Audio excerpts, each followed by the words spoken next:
spend. So tonight we are going to be talking about topics that have been previously covered quite a while ago, but for anybody who might be new to watching my show, we had lost the original archives that contained them, so everybody wanted me to recover them so that they are protected again by Soma Fusion. So we're doing that. So tonight we are covering the World Energy Grid and Lilith, and what was the other one? Brain blank. I'll tell you in a second here. Oh, the universal laws. Sorry. I really did know them. So we'll give it a minute for everybody to come in. And for anybody who doesn't know, I monitor the chat on my phone in the group where most of the members go and watch because it's easier for everybody in there. And there I am. I'll wait for everybody to get in. Hey, Sandy, thank you for sharing. Welcome back, and thank you for sharing out. There we go. And see if we can get that to stand up there. There we go. So we'll give it a minute for everybody else to make it in here. I actually did good tonight and got the going live in 15 minutes notice out, which sometimes is iffy if I get it done. But, you know, it's, people shouldn't need 3 notices, I wouldn't think, in order to know I'm on. Hey, beautiful Tanya. Hi, Christina. Welcome, welcome. Everybody else will wander in. How's everybody doing tonight? Well, I hope. We've been in the throes of this Arctic blast or polar blast, whatever they're calling it, in the Northeast. So today was quite chilly. I think we had a high of maybe 18 degrees today. Thankfully, not supposed to stay there, and it's supposed to kind of go up through the week to, I think, back in the 40s or something, which is much more seasonal for upstate New York this time of year. Actually, slightly warmer than probably what it usually is. March is still usually pretty rough here. Yes, Burr, indeed, Tanya. I was like, I had to go check my mail, and you guys heard all about the disagreement, we'll call it that, with my upstairs neighbor and his lack of me wanting me on his porch. But that's where my mail gets delivered, and he had been putting it over, but he had been like a week. I needed my mail, so I was trying to gear up to get the humpha to go out and do, check it myself. But I happened to catch him on the porch, and I asked nicely, so he handed it to me, saved me from having to go out in the cold. Hi, Mary and Kim. How you doing, Kim? Well, I hope.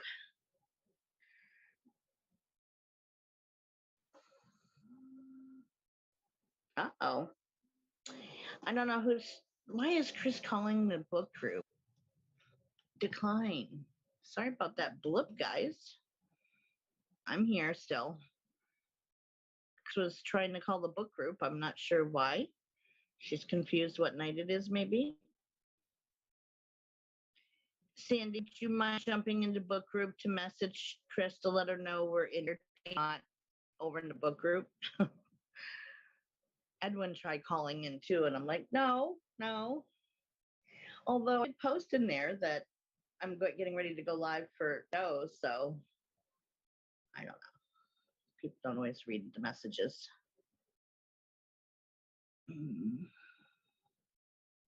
Thank you, Katie. So yeah, so tonight we are going to be discussing the World Energy Grid. Thank you, Tanya. The Lilith and the universal laws tonight. Link, wonk, I knew what you meant. Andy.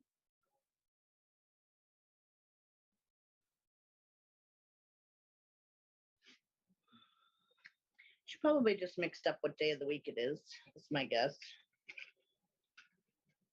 So I'm going to go ahead and do the sage blessing now and circle of protection thing. We're still missing Sandy Griffin too, but she'll be here. She does never miss a show. People will probably get confused by people trying to dial into the book group chat, but hi, Chris, you made it. Okay, so with this sage, I cast a circle of protection around everybody in the show who is watching in the live chat and anywhere else in the universe who might be seeing the show. I'll put it up there like that.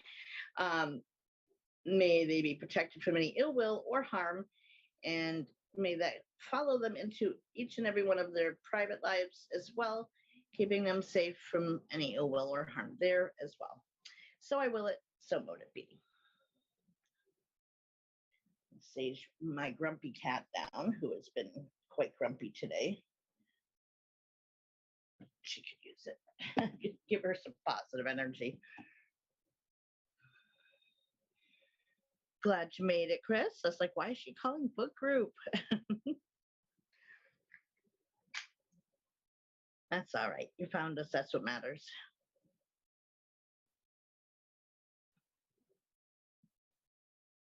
And the notebook, Kit Kat.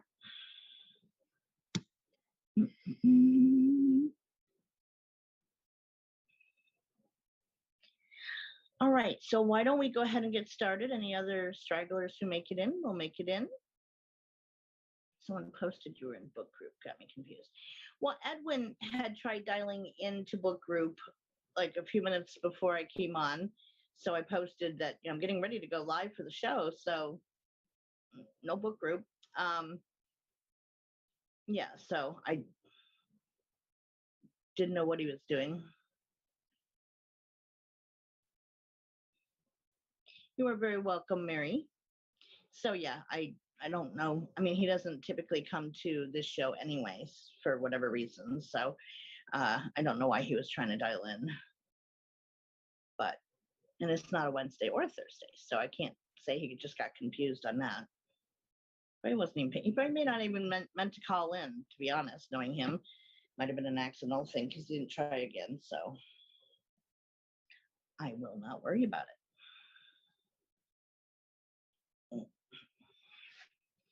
Alrighty, so we'll get started, and whoever else wanders in can wander in. So, the world energy grid. Now, this was an interesting topic. We covered this originally February 10th of 2020. So it's been a couple of years. Hi, Marianne. Hi, Edward. How are you? Welcome. So again, this was originally covered 2 years ago, just over 2 years ago. So still pre-Soma fusion days. So it was an interesting topic. I remember somebody had suggested it to me, and I previously never heard of it, but once I got into it, it was quite interesting. So world energy grid. So basically, what is it? It is an ancient matrix of lines of subtle forces that form a pattern around the globe, using scalar waves produced by Mother Earth. Advanced civilizations build megalithic stone structures along these grid lines and at intersecting nodal points. So it was a way of tapping and tuning into the Earth's natural energy. And a scalar wave, for those who may not know, they're produced when an electromagnetic waves of the same frequency are exactly out of phase, meaning opposite of each other, with the amplitudes minus or canceling, like to destroy or destroying each other. So it's kind of like opposite wave frequencies canceling each other out is what a scalar wave is.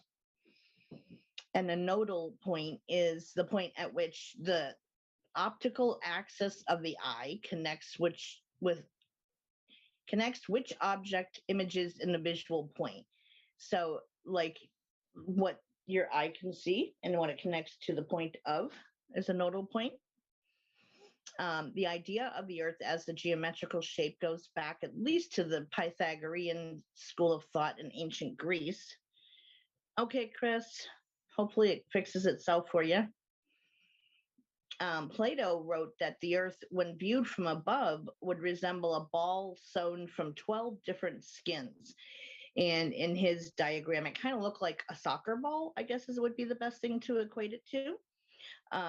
So the Greeks knew that the world was round, which was still a point of dispute back then of whether it was flat or round. And while technically we are still disputing that today, there are those that have that flat earth theory thing going on. Hey, Stace, how are you, sis? Welcome. So Egypt and Babylon created and built structures centered along what they perceived as the zero meridian line. And then in 1960s, a study was done by a group of 3 Russian scientists, and their findings were published with the, now forgive me, this is, I didn't spell it, so a second. Stop trying to call in, Chris. Sorry, guys. Let me get back on air and go. Sorry, Chris was trying to dial book group again. So their findings got published in Kamaya Ezine, which is a popular science journal in the Academy of Sciences, and it was entitled, Is the Earth a Giant Crystal? So they were kind of debating that of, is it really a crystal that creates all these lines of energy globally because it's measurable energy? They decided there was no theory to prevent a lattice work pattern, like a matrix of cosmic energy, quote unquote, being built into the structure of the Earth at the time it was being formed, and whose shape can dimly still be perceived today. Now, according to their hypothesis, the crystal can still be seen in 12 pentagonal slabs covering the surface of the Earth, which is like a dodecahedron. There we go. Again, it kind of looks like a soccer ball pattern when it's laid out. Hi, Renee. And so it is something that is measurable.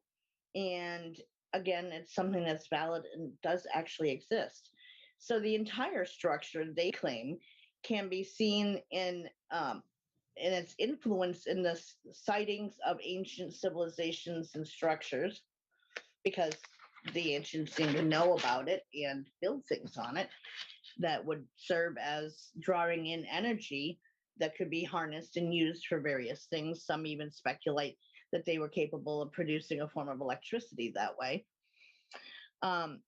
And on the Earth faults, magnetic anomalies, and many other locations placed along either the lines or intersections of the grids. So the sites believed to mark these places was like Giza, the Great Pyramid, Hudson Bay, the present location of the North Magnetic Pole, the Northern British Isles, Maes Howe, the Ring of Brodgar, and Kalanash. There's also some in the Mohenjo-Daro, Rama Epic culture, the Zion Pyramids, which is the largest in the world, southern Japan's Dragon's Triangle, Bimini in the Bahamas. We've talked about that before, the Bimini River. The Algerian megalithic ruins that still exist, the megaliths at the Axum and the Coptic Christian Center in Ethiopia, Bangkok, and Angkor Wat, the ruins of those, which is a massive structure that still exists in Cambodia. Sarawak in Borneo, the site of the megalithic structures there. Pohnpei Island, Micronesia, site of the megalithic city of Nan-Madol. In Lima, Peru, which is the boundary of the Nazca Plateau. There, there's also, that's where one of these sites are located. Pisco, which is the candlestick of the Andes and the Nazca lines themselves, Zimbabwe with its ancient ruins and structures that are there, also Easter Island and its megaliths that are there. So there is evidence for prehistoric global mapping projects that took place, way back. They are tongue twisters, and I've learned since these notes that when I have foreign words that I'm not familiar with, that I now spell them out phonetically, which I didn't do back then. So I'm kind of like, blah, blah, blah, blah. So forgive any butchering. So there is evidence that exists for a prehistoric global mapping project that took place. So around 3000 BCE, before current era, there's a map, the Piri Reis map, that appears to show the correct application of the latitude and longitude of these lines. Now, there is only part of the Piri Reis map that still exists. There's like a corner piece missing out of it. However, there are places documented on there that hadn't even been formally discovered yet, but they're named on this map. That's always been called into question of how they knew that. And the person who was responsible for creating it, they had said that they had gotten the information, different traders and different peoples from different areas who had been through them and added it on the map. But again, it's places that weren't formally named or governed by mainstream science of the time, if you will, even though, mainstream science from 3,000 years ago, 5,000 years ago now, didn't really exist. It's still, this map does. So, and also the map centers on the Tropics of Capricorn and the longitude of Alexandria. Deb, nice to make it nice. Congratulations on your semi-retirement.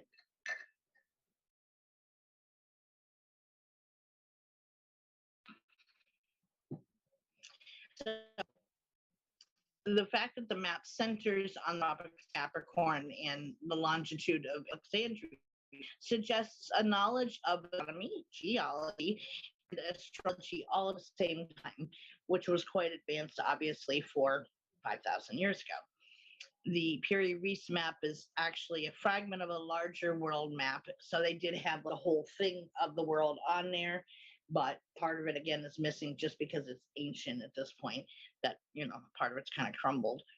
But it's composed of smaller maps, which are all centered on Egypt being like the center of everything.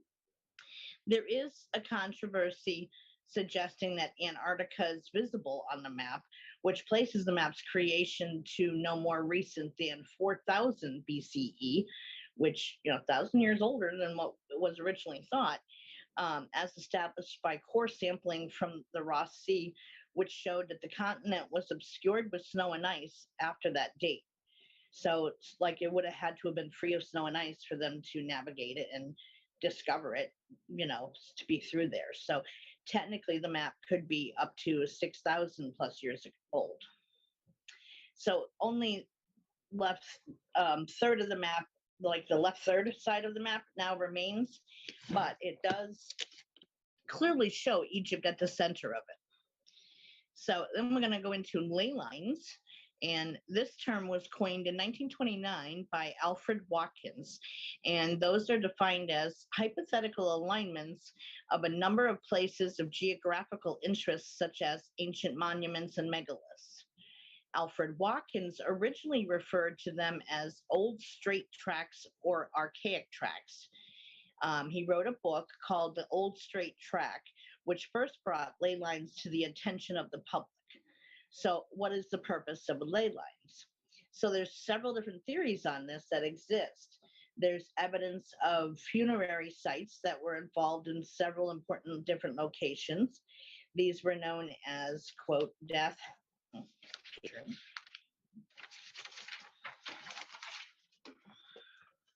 roads. These were also known as spirit paths, and are traditionally straight lines and seem to include markers of ley lines.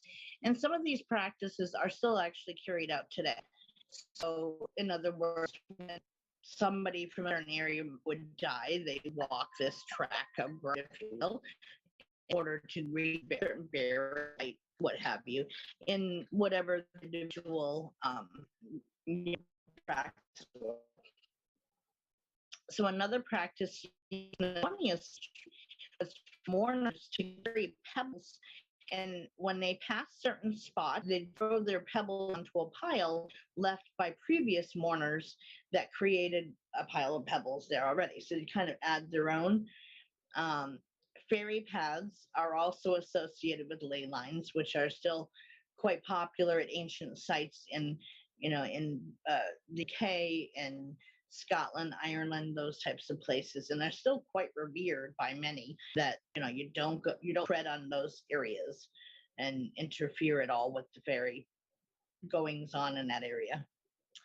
Feng Shui is the Earth's magnetic field, so this is another thing that it's an ancient tradition, but really only became kind of nouveau in the last couple decades, I would say, as far as being seeing a resurgence of it. It's an ancient practice, but as far as reaching us here in the United States and becoming like a nouveau thing to do, arrange furniture and set up in home. There are many important biomarkers are associated with spring and water sources. So feng shui means in water and or that which cannot be seen and cannot be grasped. That's the technical meaning of feng shui. So the duty of the practitioner of the art was to determine the flow of long mi or dragon currents. So every piece of stone, tree, etc., was placed to conform to this pattern. This dragon current is the magnetic field, and it was believed that it was mapped out through dowsing in the past. The is more of a sensitive thing. So research shows that water is the most sensitive to it, and the chemistry of the water may change by it. Horticulturists, meaning those who like grow plants and stuff, have discovered plants placed within the magnetic field actually grow 6 times faster than under those that are placed in normal growing conditions. So we can show today that the strength and direction of the Earth's magnetic currents vary according to the position of the sun, the moon, and the other planets. And this is proof of the world's energy grid. There's also astronomical alignments. So despite much resistance throughout time by science, they are even conceding now that many of the larger megalithic structures were designed to be correctly identifying celestial objects, form cycles, and they line up very clearly with specific planetary alignments, star systems, etc. And is most noticeable usually on the solstices. Megaliths are also clearly linked to ley lines and are often markers of the bylines of the ley lines. So there's one of the largest ley lines that actually exists in England, and it's aligned with the it's aligned astronomically along the path of the sun. On the 8th of May, it passes through several megalithic sites before it reaches Glastonbury and onto Aberbury Salisbury complex. And it was called St. Michael's Lay Ruins they sit at a diagonal throughout the entire Wales from one side to another. They're like lined that way to be in alignment with this location at that time. So when were ley lines from? Well, one can read about them connecting offshore England Channel, whereby that particular ley was marked out between 7,000 to 6,000 BCE, so 10,000 years ago at least. Evidence points to the fact that many date back prehistoric time, based on the fact that many megaliths and monoliths were built on top of pre-existing sites, like the ancient Mayan culture. Many of them came in and built on top of other things that were already in place through, they conquered a certain people through war, and then they took over their site and built upon that as well. So what's underneath gets dated as the oldest, obviously. So what's the impact of this world energy grid? So some people believe that in places where these grids cross, there exists major portals, vortexes, and doorways that connect the Earth to other dimensional worlds, stars and planets in the galaxy, the solar system, and beyond. It's supposed to help light workers, beings who are here to be in service and assist to the change in cycles, anchor in higher energies, and link their consciousness to help humanity make the shift to a higher consciousness. So it impacts crystals from the earth by transmitting energy and storing and amplifying the energy they contain. So in conclusion, some even feel that the ancient ones learned the secrets of the earth's energy grid and harnessed it for power. Again, even, there's some schools of thought that think perhaps that there may have even been like early electricity being spread out among the different ancient megaliths that stood in place that got built around, that provided a form of light during certain times of the year, what have you, or perhaps even an ongoing basis. That's kind of been speculated on. So what do you guys think? Do you think that that this is a real thing, or that it's something that could be tapped into? And for anybody who hasn't seen it, in the reminder notice, I put a map in there of what the world energy grid looks like if it was spread out, all the different lines on it and the ley lines and such. So if it's interested, they can see it there. Got quiet. Still no Sandy Griffin. Interesting. Hopefully she's okay.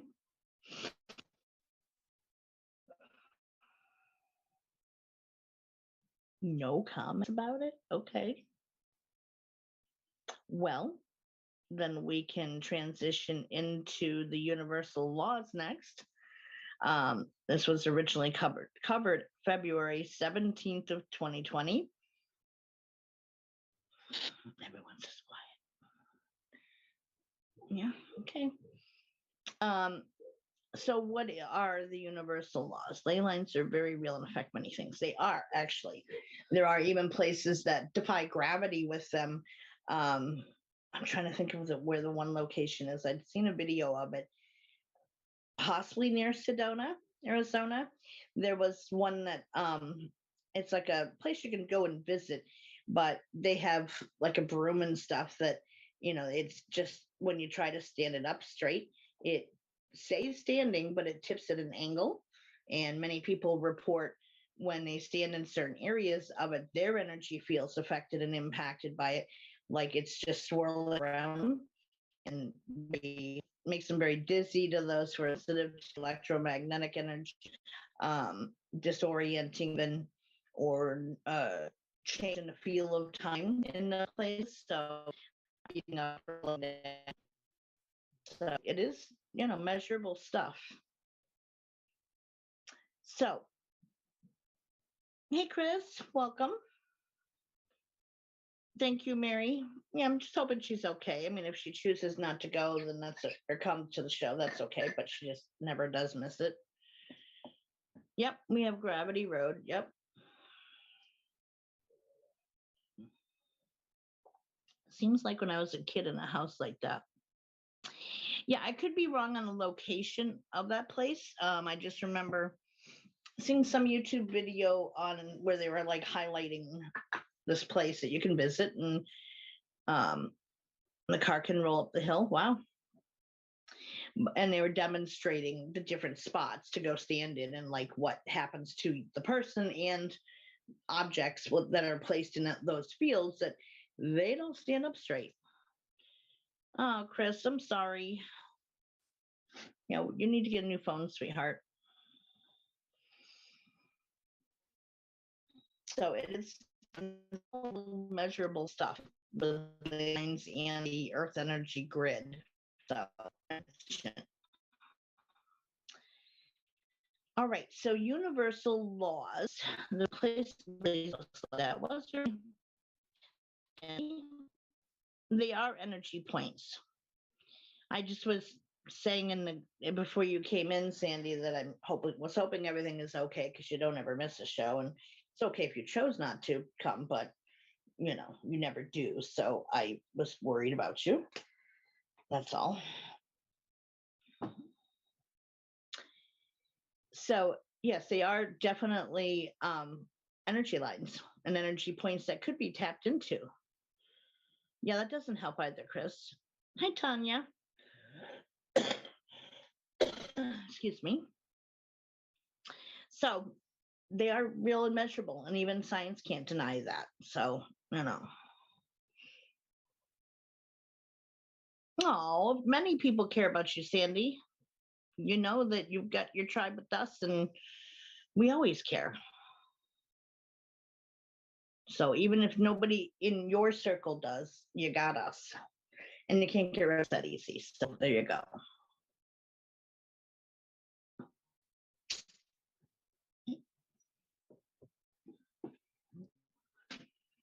All right. So universal laws, what are they? So the function of the universal laws is to provide basically bumpers to keep us created life. Exactly, Deb. We're your family and we do care.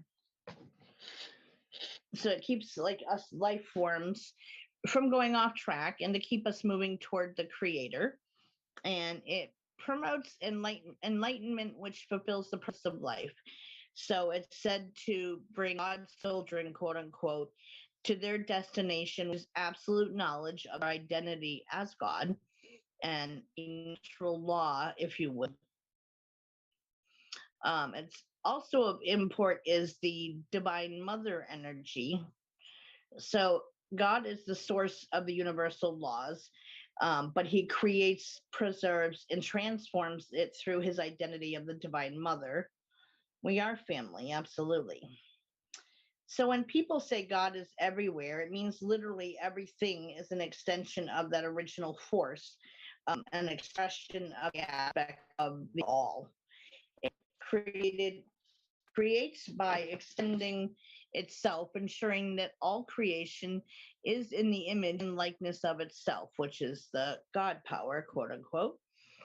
So the primary purpose of life is creation, and it was for life to experience itself, for you to experience yourself.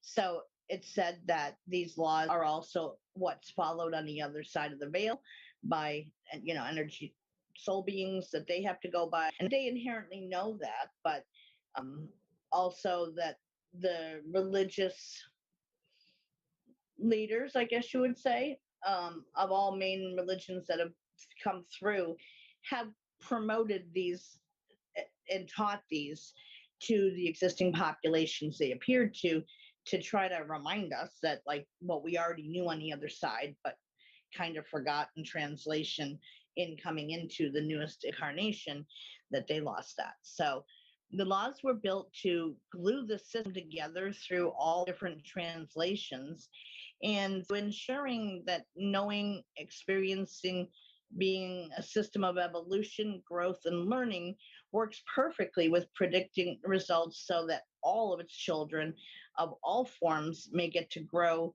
and to know themselves. That's an extension of the original energy being God without fail, no matter how long it took, and to do so within a system of free will, because, we're all given free will. So these laws aren't meant to punish you for breaking them as long or as they can't be broken. Suffering comes from trying to go against them. So I guess like against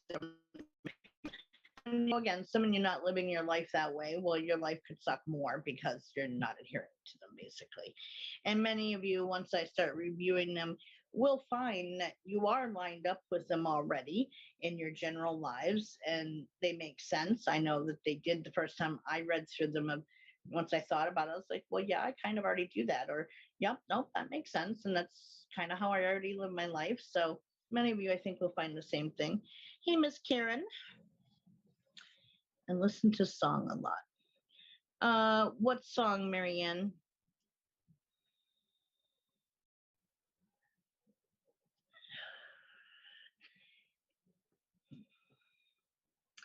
So, what are the 12 universal laws? Now, we're not going to delve into, because technically there's like 21 sub laws that are part of this, which just kind of more elaborate on the original 12, but there's 12 main ones. So that's what we're going to review. The 12 ones I think were added more recently. So the first one is the law of divine oneness. And that law states that we live in a world that's connected to everything else.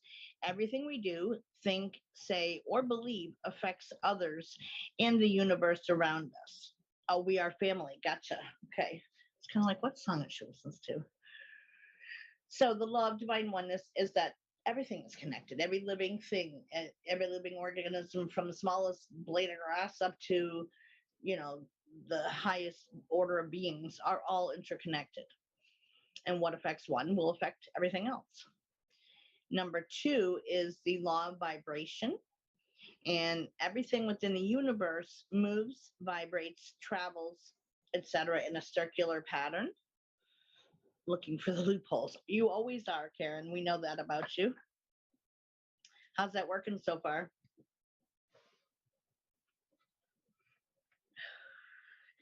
So the law of vibration states that everything in the universe moves, vibrates, and travels in circular patterns.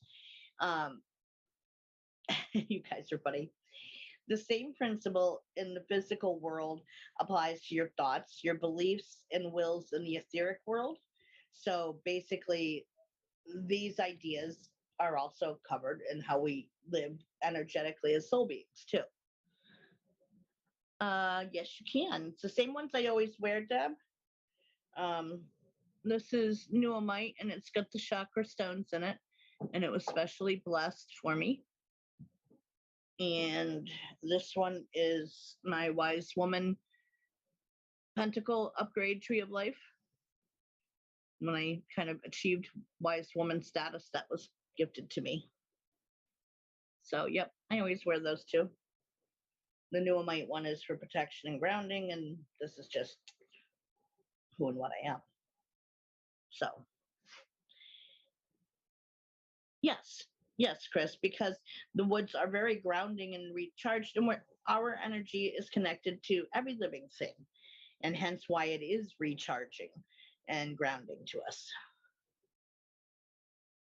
Oh, okay. Yep. I've been wearing that for a couple of years now when I was given that title. So it's kind of an upgrade on Medicine Woman slash, well, even in the world of witchcraft, it can also be a title too, but yeah, definitely always good to recharge in nature. So the same principle of the law of vibration, that all energy travels in circular patterns, is both, it affects everything here and on the other side. Each sound, thing, even its own, every thought you have has its own vibration frequency unique unto itself. And so, like last night, we were talking late night in the book group chat about like communicating telepathically and how I scan people's energy fields to check on them, if you will. And that's partly how I'm doing it, is I'm tuning into that individual energy signature for an individual person, because everybody's is different. Search for fossilized trees too. Yep. Well, then carry your butt out there, Chris, and do it up, girl. It is important to make time, and there are even science that agrees with the health benefits of grounding and stuff in nature on the human body. So it's a good thing. So, number three is the law of action, and this law must be applied for us to manifest things on earth. Therefore, we must engage in actions that support our thoughts, dreams, emotions, and our words. So, and you guys have heard me teach about manifestation before, and that when you manifest, thoughts, emotions, and intentions create. What it creates is up to you as an individual. And so that's what that's referencing, is that it's applied to what we want to manifest here on earth. Number four, the law of correspondence. To cold and mushy well, you can technically do grounding work inside and call, plant your bare feet on the floor and call the energy up through the floor, but it's just more beneficial outside. So the law of correspondence states that the principles or laws of physics that explain the physical world, energy, light, vibration, and motion, they have their corresponding principles in the etheric or universe, translating into as above, so below. So again, what applies there on the other side applies here too. And I've talked about that before as well, how you have similar things going on, you're just in a different form than the physical world. My MD directed me to meditate and surround myself in nature when I was 12, back in 1987. Nice. No, you can't walk in mud, ice, and snow, but you can do grounding inside and call the earth energy up through the floor into your bare feet. It's another way to do it.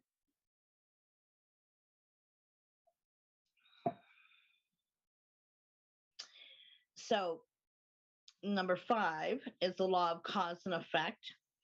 This universal law states that nothing happens by chance or outside the universal laws. Every single action has a reaction or a consequence, and that we basically reap what we sow. So, like I always say, everything has a consequence that you do or think or feel. And sometimes the consequence is good, sometimes it's bad, sometimes it just is. It's not a big deal one way or the other, but there is always a reaction to whatever that you are thinking or feeling and experiencing. So that's kind of what that's talking about. And what you put out there comes back to you. Did that grounding? Yeah, grounding is huge. Yeah, it sounds like a good doctor. Find a Korean sauna in your area or regular sauna if there is no Korean spa. Yeah, I don't think we have any Korean spas here either. So number six is the law of compensation. This is a law, of course, and it affects are applied to like blessings, abundance in our lives that's provided for us. So the visible effects of our deeds are given to us in the form of gifts, money, inheritances, friendships, and blessings. You get back what you give to others. Yes, they do. I agree, Karen. You will always be compensated for your efforts and contributions to the universe. If you provide a service, you are entitled to compensation for that service in the form of either gifts, blessings, monetary gain, friendships, an energy exchange. There's always some form of energy exchange, but what form it takes is between you and the other person. So number seven is the law of attraction. So even our thoughts, feelings, and words and actions produce energies, which in turn attract like energies. Like negative energy attracts more negative energy, and positive energy attracts more positive energy. No, it sounds like that, Karen, that you definitely did. So, like energy that you put out is going to draw more to you. If you are living a life where you're constantly negative about everything and staying in a depressive state and not working to create a more positive thought process within yourself, correcting yourself when you have negative self-talk going on, and having a more positive outlook on things, then you're going to have more negative stuff. You're creating more negativity to come at you. And by being in that state, your thoughts, emotions, and intentions create. So if you're in a negative frame of mind and state of being, you're going to bring and create more negativity to keep it going. If you try to correct your thoughts through mindful thinking, to, if you think something negative, then correct it into a positive thought, turn it around, and stay in that mindset as much as possible. We are human. We will experience all ranges of emotions, even negative ones. That's normal, but you don't unpack and stay there. That's the important part. And so once you can do that and you get in the habit of that, then you are constantly creating a less drama, a more of a drama-free existence, being happy and having joy in your life, experiencing joy. Unconditional love will come your way as well, and acceptance. You find your soul tribe once you get moving into that direction. You all find each other. Look at those of us who have done that. Through different ways that we've come upon each other, but here we are. We're family. So, but if I was originally skeptical of that one and gave it 30 days. Then I said, all right, so for 30 days, what the hell? I'll give this a shot. And by the end of the 30 days, yes, my life was visibly, noticeably different and better. My ex was always negative. He was going to give me a stroke. Thank God she's gone. Yeah. Yeah, no. And the people that you surround yourself with can reinforce and keep the negativity going. So it's then up to you to use your free will to choose to get away from them and then surround yourself with more positive people. I'm facing possible health issues. I'm positive now, getting rid of negative. It works. It does work. I'm drama free, but I'm also fuck around and find out. Exactly. No, I have that aspect to me too. I think we all do, of different levels, but yeah, it's normal. We are here to have a human experience, and that comes with the full range of human emotions. However, if you choose to stay and unpack into a negative mindset and be surrounded by, because being in that mindset, you draw more negative people to you, which in turn keeps it going. And then you're constantly just creating more negative situations to come at you, rather than redesigning it and putting yourself in a better place. But it does work. Happy all you get rid of your negative. Yeah, no, it does work.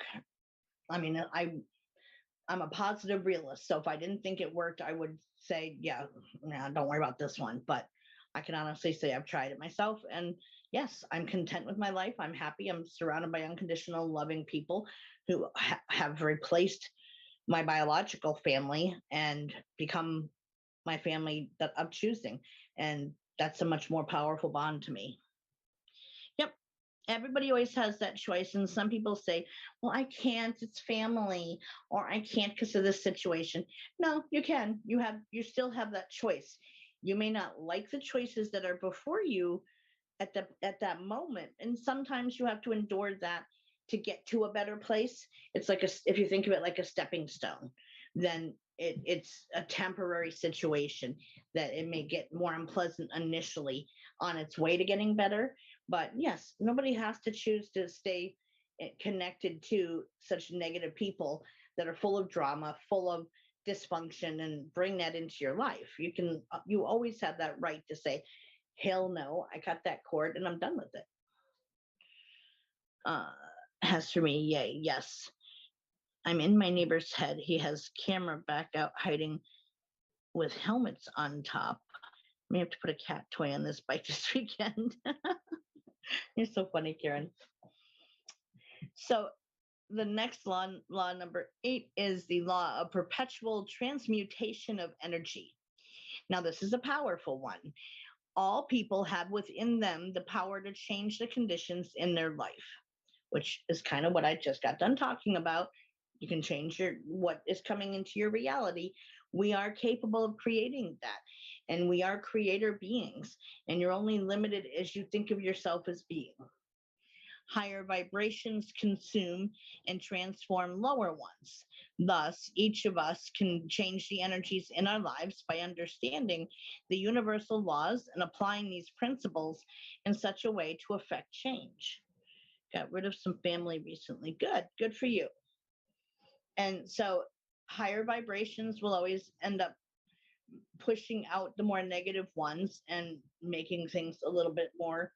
And sometimes being happy isn't about an extreme state of joyous being. Sometimes it's just not having drama in your life, having things be peaceful and calm.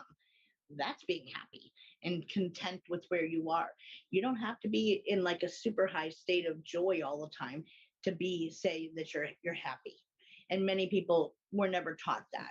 That sometimes being just content with what you have in front of you and where you're at is okay. And that's happy to not have all that drama in your life or negativity and stuff. So it does make a big difference. The grieving process still happens oddly. Yes, and that's okay to have that because again, you're still human and you're going to experience all range of humans emotions, but not unpacking and living in the negative ones by choice. And it is a choice. I don't care why you're in it. For whatever reason, you choose that to stay there or to choose to fight against it and to, when you have the negative thoughts, to replace them with more positive ones. And yeah, I mean, I cut ties with all of the only biological family members I have anything to do with anymore is one cousin and one niece. And even that's, they're not, they're very, what's the right word? They have social anxiety stuff. So it's not a constant contact thing. Once in a while, we'll shoot each other a message and chit chat or catch up a little bit, but then that's it for a while. But, we know we're out there. We love each other and we accept each other. But two people out of my entire family, and that's it. You guys are much more my family than my family is. Just because you share a bloodline doesn't make you family. We technically all share a bloodline, correct?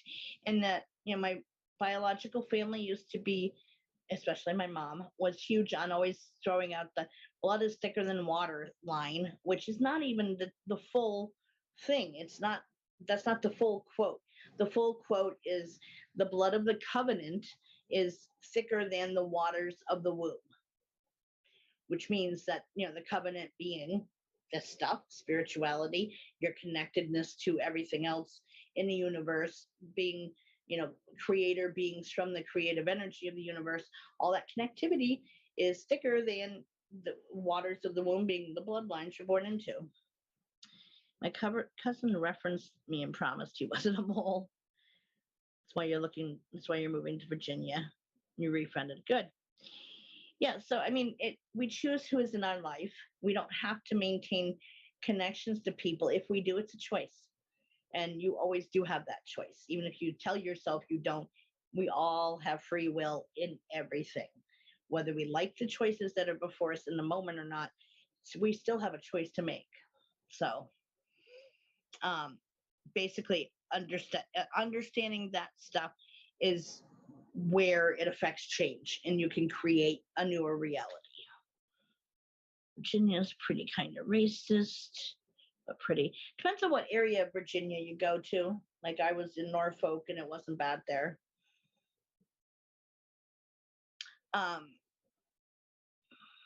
don't have nothing to do with two of my uncles. I try to make amends with them, but it seems like nothing. So, well, right. That's all you can do is make an attempt. If everybody, you can't control what anyone else says, thinks, or does. And that is also one of the universal laws. And so because we cannot control what anyone else says, thinks, or does, you make an effort. You see it's not having an impact. You withdraw your energy because you're wasting your time. I chose to rid myself of close family. The old comments just jumped. Cream song summed it up. I feel free. Yeah, that is correct, Mary. You're not a racist. Don't have to hang out with the racists. No, you don't. And you can always be a force to fight against it. But yeah, I think it would depend on what parts of it you live in. I never had an issue with it there.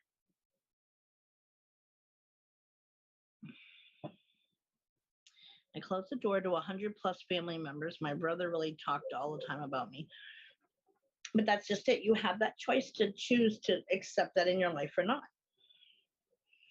Number 9, the law of relativity. This one states each person will receive a series of problems, tests of initiation for the purpose of strengthening the light within, meaning like your soul contract stuff that you set up ahead of time of, hey, these are lessons I need to learn in this lifetime. And then you've also heard me talk about that the universe will kind of throw what I call speed bumps at you to test you. Did you really learn something in that situation? And can you apply what you learned to another random situation that comes your way? To test you to see, did you get it? You know, it's all racist, just a little outspoken, or not all racist. Maybe because I was hanging with the black guy. I had to shut my brother out for the same thing. Yeah, so you choose who's in your life. There's always a choice. So the law of relativity is that everyone will receive a series of problems, which are considered tests of initiation for the purpose of strengthening the light within you. And we must consider each of these tests to be a challenge and remain connected to our hearts.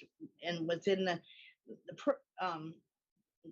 then when you proceed to solve the problem, again, that lesson is reinforced and hey, you got it. You can move on. It also teaches us that to comparing our problems to other problems and putting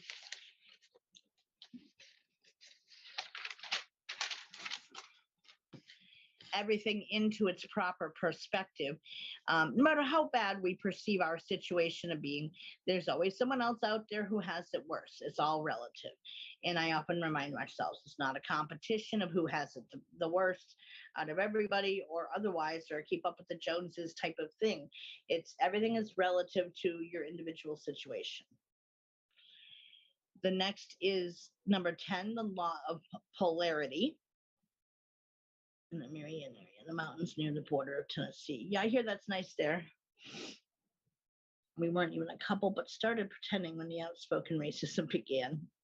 Hey, I've dated, I think Asian is the only race that I have not dated in my past. I don't care what color someone is. Number 10, the law of polarity states that everything is on a continuum and has an opposite to it. So we can suppress and transform undesirable thoughts by concentrating on the opposite pole. So it's the law of mental vibrations, essentially, mindful thinking. If you're stuck in thinking nothing but negative stuff all the time, you can turn it around, make it more positive. And again, it's normal to experience anger or frustration or depression, whatever. However, you don't unpack and stay there in that state. You work to get out of it and to change that. So it's normal to experience all ranges of emotions. None of them are wrong. That's part of being human, but staying in the negative ones only brings more negativity in your life. So number 11 is the law of rhythm. And this is that everything moves and vibrates to certain rhythms, which is each has its own vibration. These rhythms establish the seasons, cycles, stages of development, and patterns. And each cycle reflects the regularity of God's universe. Masters know how to rise above the negative parts of a cycle by never getting too excited or allowing negative things to penetrate their consciousness. Again, in human form, you're going to have some negative stuff creep in, and it's just a matter of not holding on to it. And number 12 is the law of gender. Everything has its masculine yang and the feminine yin principles that are the basis for all of creation. The spiritual initiate must balance the masculine and feminine energies within him or herself to become a master and a true co-creator with God. Okay, I live in Ashland on the other side, like north. Okay, so you guys are just talking about the areas. So basically that, everything in existence has a masculine and feminine energy to it. And that's where, like in belief systems like Wicca or paganism, etc., that they worship the divine feminine, because the divine feminine is the giver of all life forms, come from that energy. However, there is acknowledgement of the masculine in there as well, and that she has her consort, and they do their thing to create. So it is still acknowledging both energy forms. So this is what this is signaling. And even, in the Bible, it references God as a he. There is no place in the Bible where God states that it is a he. It is just as I am what I am. There is, because it was a male dominated society, they made it all he, because that's what's in power as men and masculine energy. But there is no point where God says in the Bible that I am a he. Humans assigned a gender. So those are the 12 main laws. And like I said, there are 21 sub-laws that relate to human characteristics that we should embody in our lives. I'm just going to mention them in here just so you hear about them, but I'm not going to go into each one unless you have a question. So the first one is aspiration to a higher power, kind of that nod that, hey, there is a creative energy out there. Charity, compassion, courage, dedication, faith, forgiveness, which is never the definition of forgiveness, just to kind of reiterate that, is not about making something okay that someone has done. It is literally, if you go and look up the definition for forgiveness, it literally means that you're refusing to keep carrying anger and hurt towards that person about it. You're not making it okay what they did by any means. It's just you're not going to keep letting it impact and interfere with your life. Just an FYI. So, I have heard of that movie. I think you mentioned it in book group too before. Bug Daddy in the Sky, no. Well, I mean, that is really what that is supposed to be, is energy. It's an energy force. Again, humans have assigned it being a guy because we live in a male-dominated society, and especially back in the time when the Bible was written, that was really big and huge in those societies. So if you had an energy force that was, in power of any kind, then it was assigned the masculine instead of the feminine. But both energies exist in every living thing. I do too, Nancy. So number 8 is generosity. 9 is grace. 10 is honesty. 11 is having hope. 12 is joy. 13 is kindness. 14 is leadership. 15, non-interference, meaning we can't control what anyone else says, thinks, or does. So recognize that and pull your energy back when you see you're not having an impact. Patience, praise. Number 18, responsibility. 19, self-love. 20, thankfulness, being able to count your blessings. And 21 is unconditional love. Yeah, absolutely, Karen.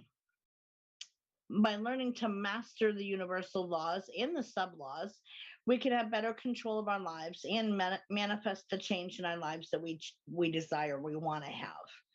And it's not always about, give me all that I want. It's not about that, because, you are here also to give back, and hence the charity part and so forth, and being able to be, even in your darkest hours, there are still blessings that you can count in your life. And that's important to do so, to recognize them. So that is the universal laws. Anybody have any questions? Yeah, be a good human. Absolutely. Make good choices. That's what it ultimately comes down to. Treat each other well, Don't go killing people. Hi, Ted. So that's universal laws. So then we will move on to Lilith in talking about male-dominated societies. That's a big one. So let me get my bookmarks out of the way here. Okay. So this topic was originally presented April 20th of 2020. So who is Lilith? Lilith is an ancient sacred to some belief systems, demonic to others. You'll see why. And I don't know if anybody remembers what that comes down to.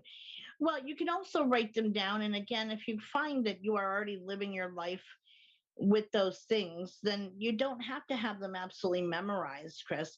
As long as you're recognizing, hey, you are in alignment with them and understand those principles, then you're good, basically.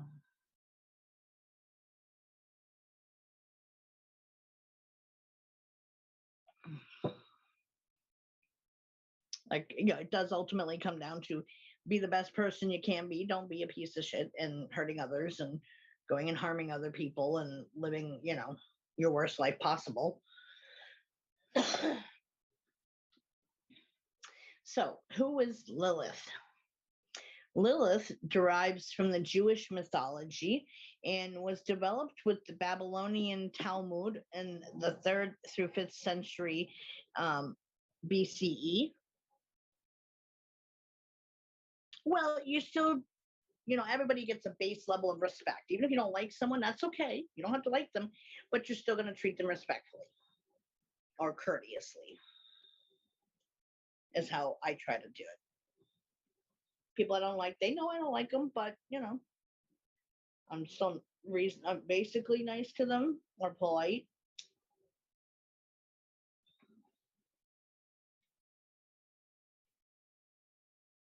All things are possible, so it's possible to learn. Remember these. It is, and again, if you go through them and you think about them, many of those things you already do naturally in your life. So it's not a matter of having to memorize the specific wording of it. If you're already doing it, then you don't have to worry about the specific wordings of it. Just to understand that that's what we're meant to do here and how things are conducted on the other side. Those are the expectations as a soul being as well. So, all right. So the Talmud dates back to the 3rd through the 5th century CE, because we got rid of AD as far as the system of dating. So from 700 to 1000 BC, or sorry, CE, Lilith appears as Adam's first wife, who was created at the same time from the same clay as Adam was. The legend of Lilith developed extensively in the Middle Ages from Jewish mysticism. Your actions are one of the few things you have control over. Choose be kind. Absolutely. Bingo. So Lilith, yes, Ted, I'm covering those topics that were lost with the original archives of the group when the group had to get remade again before it was up with Soma Fusion. So we're recovering them so they are archived again. So, okay, Chris. So Lilith left Adam after she refused to become subservient to him, and then wouldn't return to the Garden of Eden after she coupled with the archangel Samuel, or Samal. There we go. Sorry, read my writing, Donna. Basically, Adam thought that he should, at least by religious text, should have final say over her and her actions, that, she should lay down and he should be able to have sex with her whenever he wanted to and her be on the bottom and her do what his bidding. And she stood up and said, no, I'm your equal. I'm not here to be beneath you for anything, buddy. Get a grip on that one. And that, Adam had a temper tantrum, essentially, and she chose to leave Adam and the Garden of Eden. They did try to draw her back in and get her to change her thought process, essentially, in order to come back, and she still refused, and stood her ground as a strong woman, which I respect, of course. Then when it came into light that she wasn't going to bow down to Adam, then Eve was created to be more compliant. So the idea of Lilith being a demon derives from associations to the Mesoamerican demons.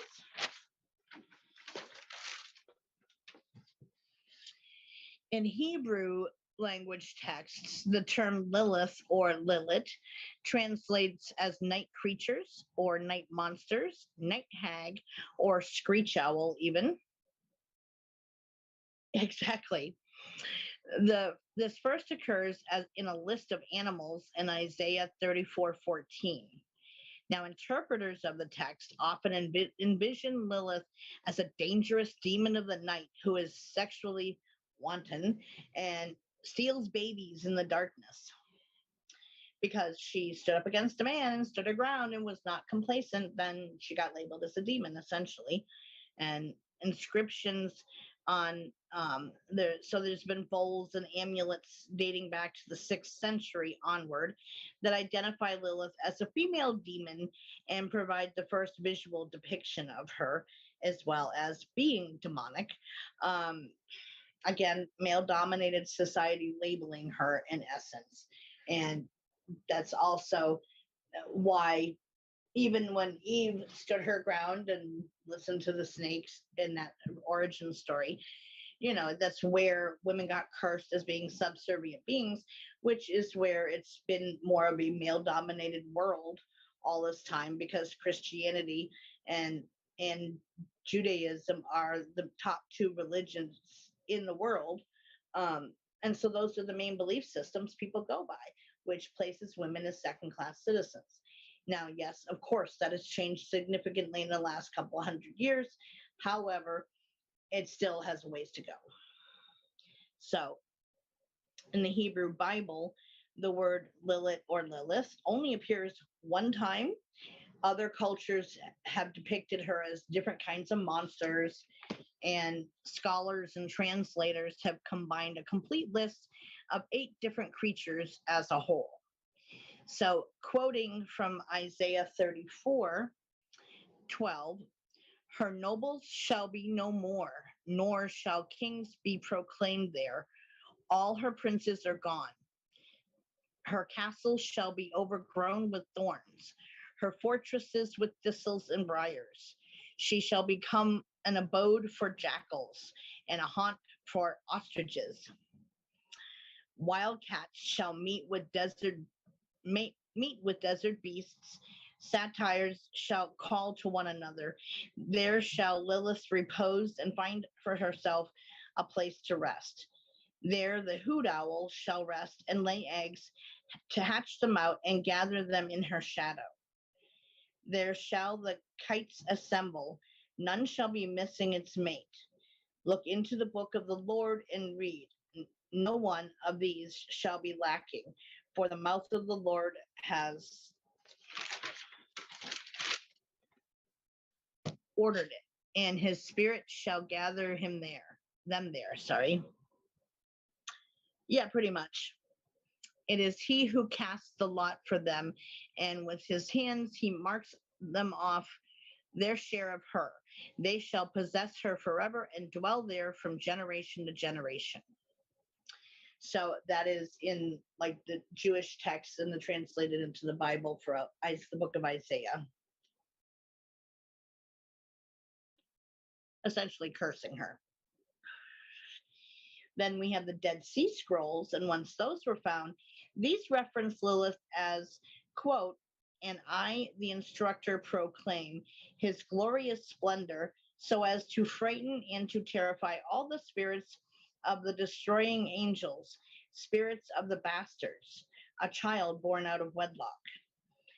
Demons, Lilith, howlers, and desert dwellers, those which fall upon men without warning to lead them astray from a spirit of understanding and to make their hearts and then there's like a blank space in the text, desolate during the present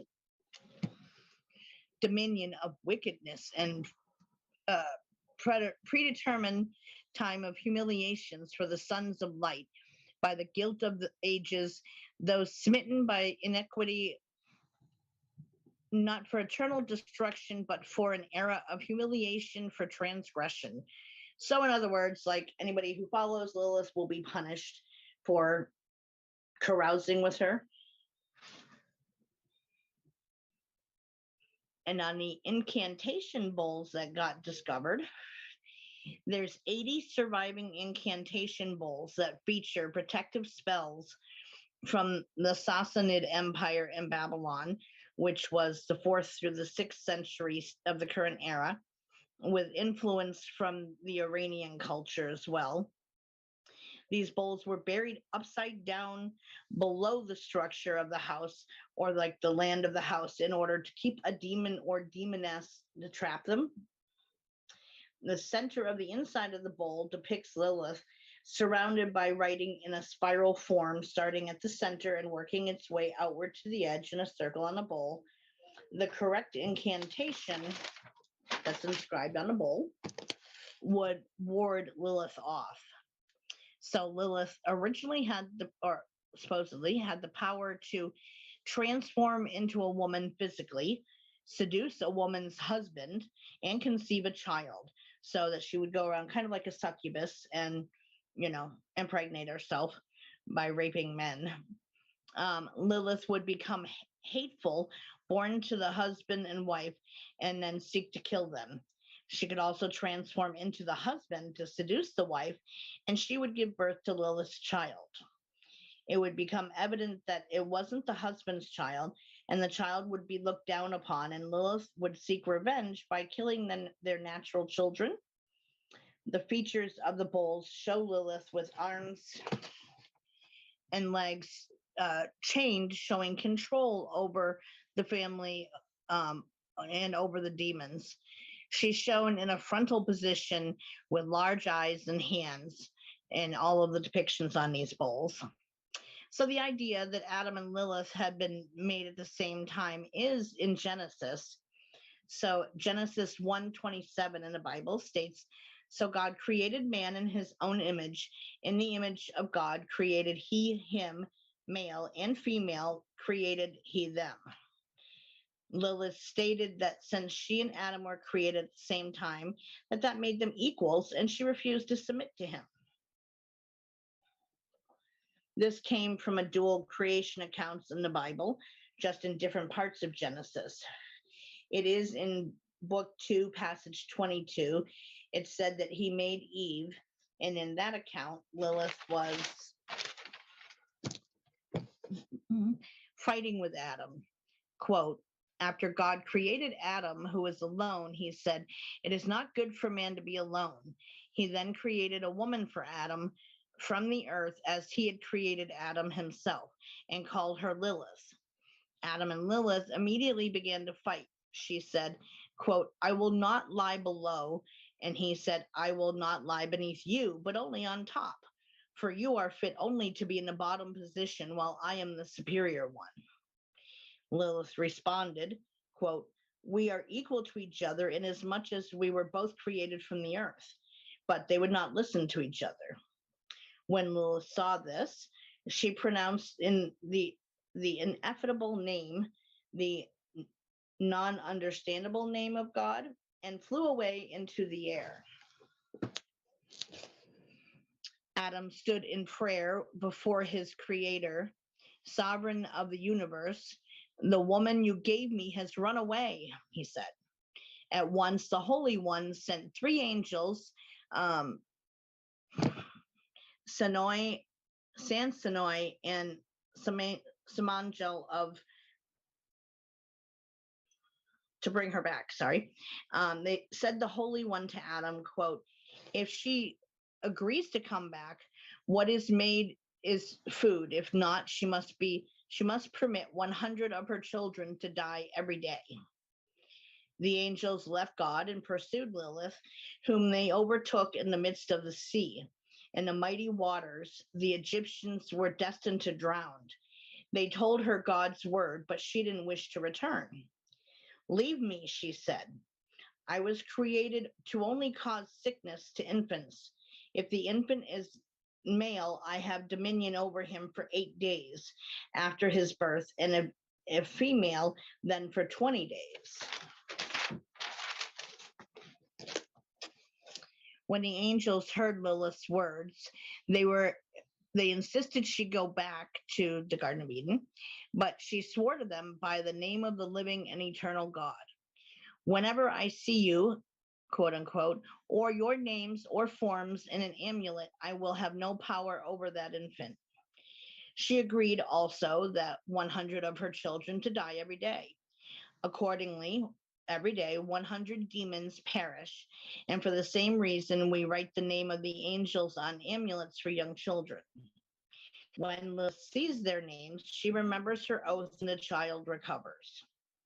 This is from the Alphabet of Ben Sira, which is a collection of stories of hers from the Bible and the Talmud, an anonymous text of the Middle Ages. It's estimated to have been written between 700 and 1000 CE, current era.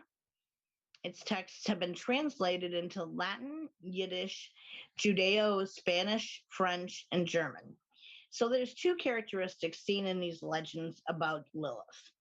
Number one, as the incarnation of lust, causing men to be led astray. And the second is as a child-killing witch who strangles helpless babies. They seem to have evolved separately, and the witch being appears in Jewish folklore.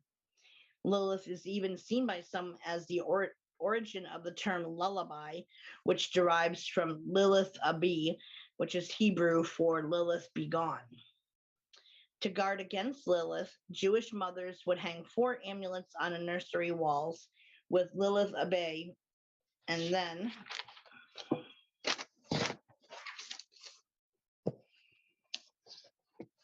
that would be protecting the child, basically, from all directions.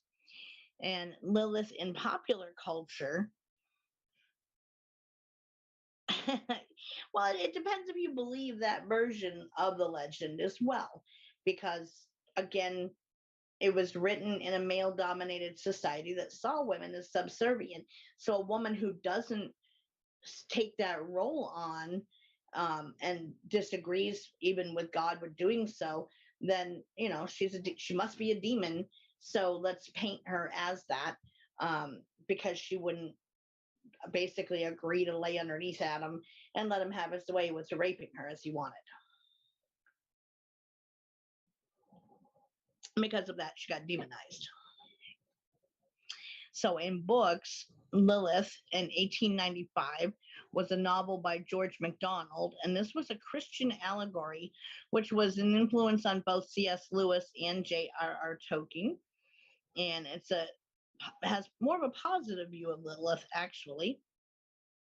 Then in March of 1973, the issue of the magazine Eerie was based on medieval stories of Lilith being Adam's first wife. Then many of you have heard of this, The Chronicles of Narnia by C.S. Lewis, which is the story of the White Witch, who is the main antagonist in The Lion, the Witch, and the Wardrobe, is said to be a descendant of Lilith and referred to as Adam's first wife. In C.L. Moore's 1940 Fruit of Knowledge is written from Lilith's point of view. And in this story, it's Lilith who leads Eve to eat the forbidden fruit in a misguided manipulation by Lilith, who was jealous, and she hoped to discredit Eve and have her destroyed by God, and thus regain Adam's love. Yeah, that was a good book. I have like a collector's edition of it that I'd gotten for my daughter back in the day, and we read the whole thing. Then Jane Wells' urban paranormal Sabina Cain novels. Lilith is the queen of hell and the wife of Asmodeus and the mother of the vampire and mage races. She only makes brief cameos in the first 4 books, but is a major character in the 5th novel. Never read or saw any? Really? That's surprising. He is a very well, both him and J.R.R. Tolkien were very good friends in life, and they were very strong Christian belief based people, and that worked its way into many ways into their stories that they wrote. And so the witch in The Lion, the Witch, and the Wardrobe was basically spreading her evil across that version or that dimension of Earth, essentially, and that taking power and control over everything and turning everything into an ice age and all these other horrible things, and was at the end overcome by the lion, Aslan, who was like an analogy for God, basically, who beat her in the end.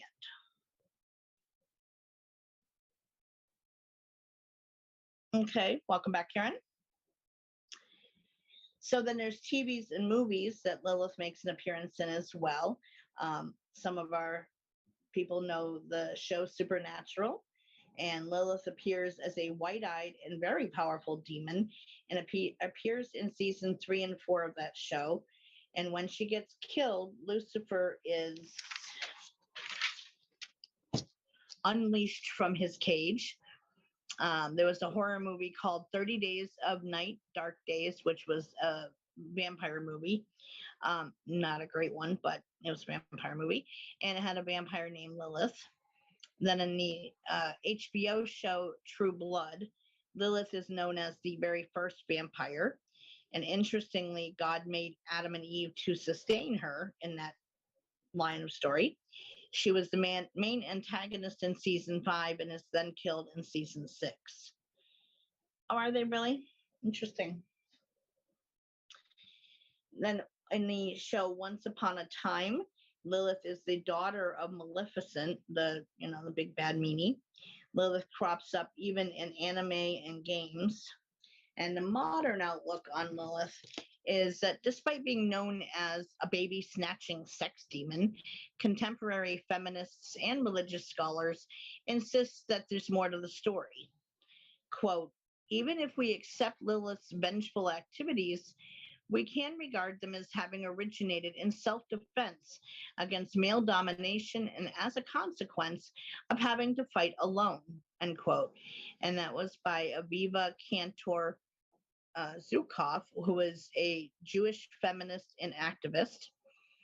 And after a book by theologian Judith Plaskow in 1972 was released, Lilith's position as feminist icon was then cemented forevermore as being viewed as that, and it's still published today. This led to a magazine in 1976 called the Lilith Magazine, billing itself, as an independent Jewish and frankly feminist magazine. And again, that's still in publication today. As the feminist movement grew in popularity, it touched the music world in 1997 with an all-female music festival called the Lilith Fair, which I remember when that was happening. And singer Sarah McLachlan organized the event. After a friend told her the story of Lilith, she loved the play on words of fair like old-fashioned fair, and fair being equal as well. Lilith is used by many pagans, witches, and other magical practitioners to work with divine female forces. She's typically evoked in rites involving sex, power, and the dark side of the female archetype. Practitioners state how we are bombarded with stories of gods and being strong masculine figures reflecting a male-driven society. But rarely do we see a story of a strong woman. If we do, they're demonized on the credit for their strength is given to the man or masculine power, states Jacqueline Cherie, who is a Luciferian witch who runs the blog The Nephilim Rising. Cheers. She was the psychologist's wife. Can't remember his name. She goes on to say, quote, she fought for her individual sovereignty, for the right to make her own choices. She fought for the right to own her own body, her pleasure, and her destiny. I don't know what's more commendable than that, end quote. So how do you guys view her? Demon or as the strong female to be admired?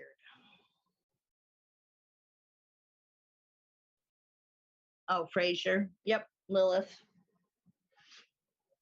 Yep, that's another way that she appeared. Yeah. And again, that's kind of attributing to the archetype of a demon.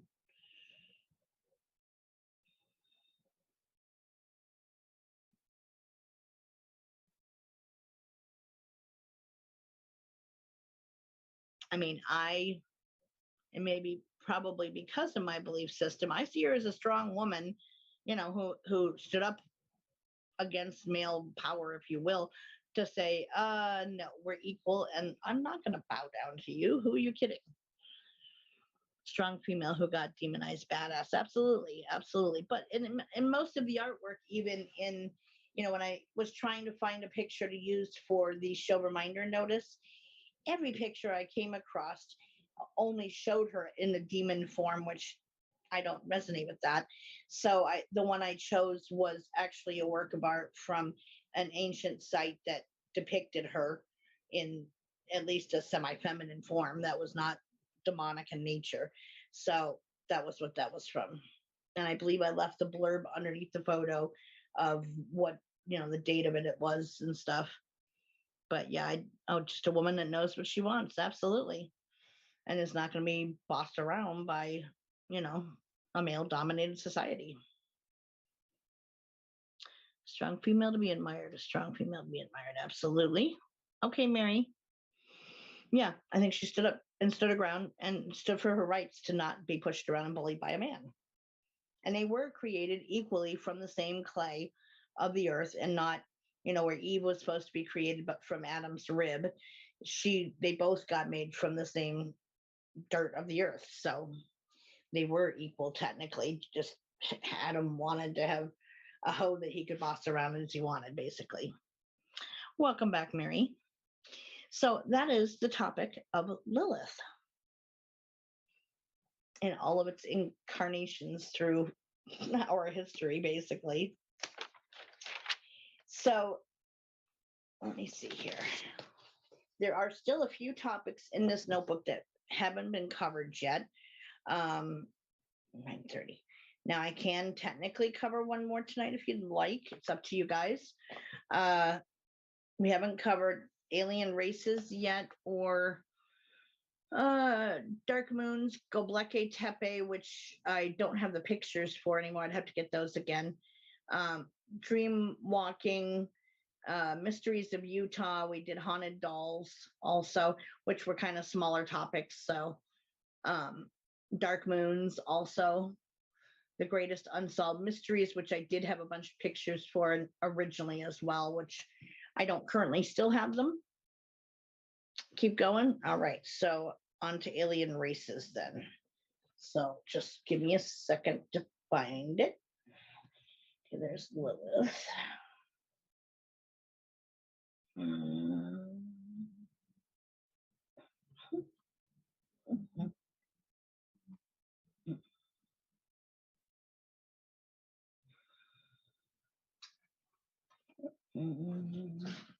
I didn't have it bookmarked off, but I'm in the same area as the topic, so I'll find it in a second here. Let's see here.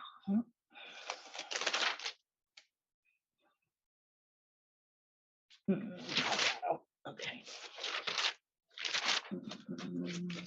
Yep, I'm looking for that topic right now because some of the smaller topics I've skipped that, they weren't hardly anything to them. I didn't think it was necessary to necessarily recover them. Dream walking, it's before that.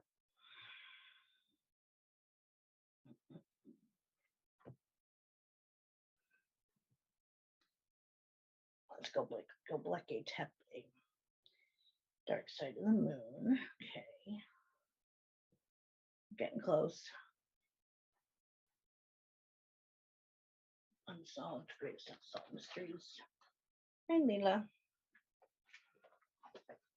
Let me double check something here.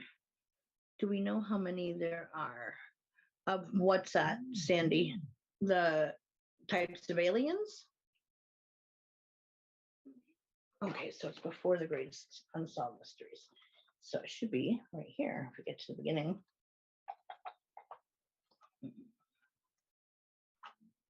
Here we are. We don't have that knowledge completely because the government won't release what they know.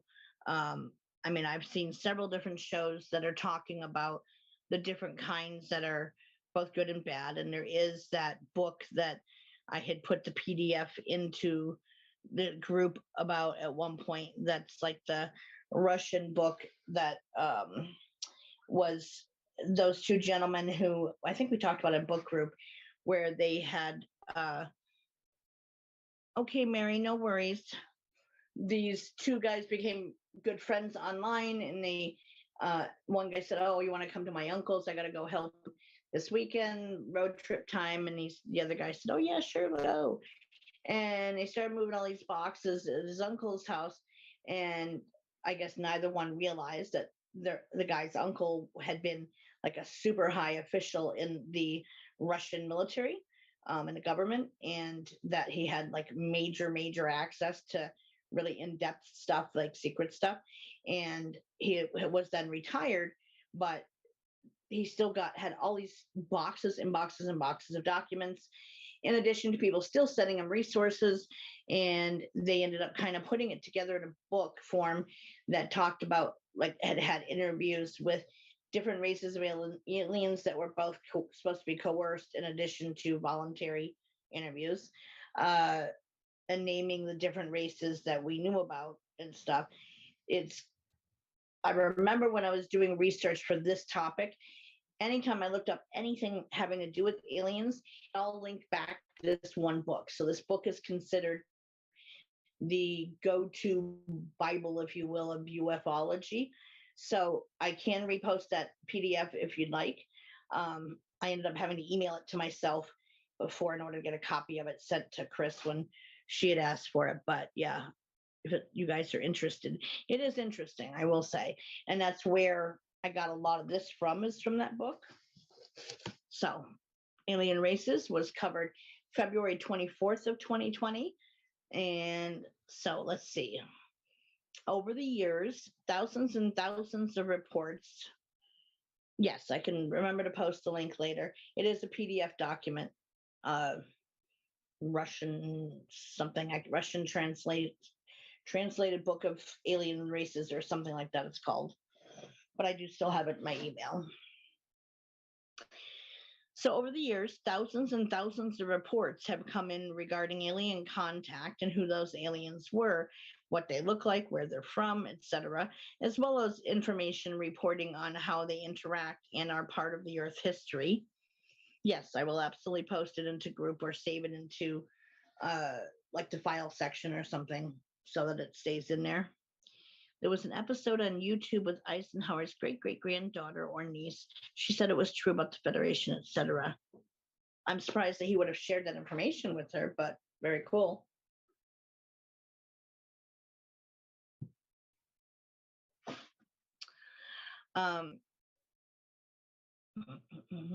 So there's a lot of theories about our timelines and how our DNA might have been commingled with alien DNA, etc.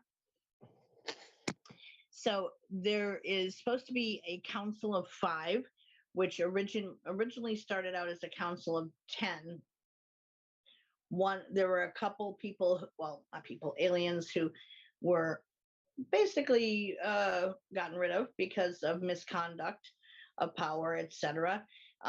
Over time, it mingled down to 5. Yeah, it was really good. So it eventually mingled down to a council of 5 that was basically the Federation, is like what you just mentioned. They're the ones who it's made up of 5 different races, and they're the ones who kind of make all the big decisions for things. So they've been protecting Earth and humans for as long as there are aliens records of it. Get passed down from family members. Huh, interesting. Of an alien race reported that the Council of 5 last met on Earth in 1944.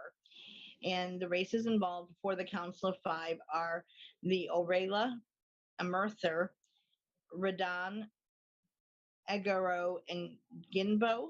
If I'm saying them correctly, there is nothing going by what their correct pronunciation is, but it's how they're spelled.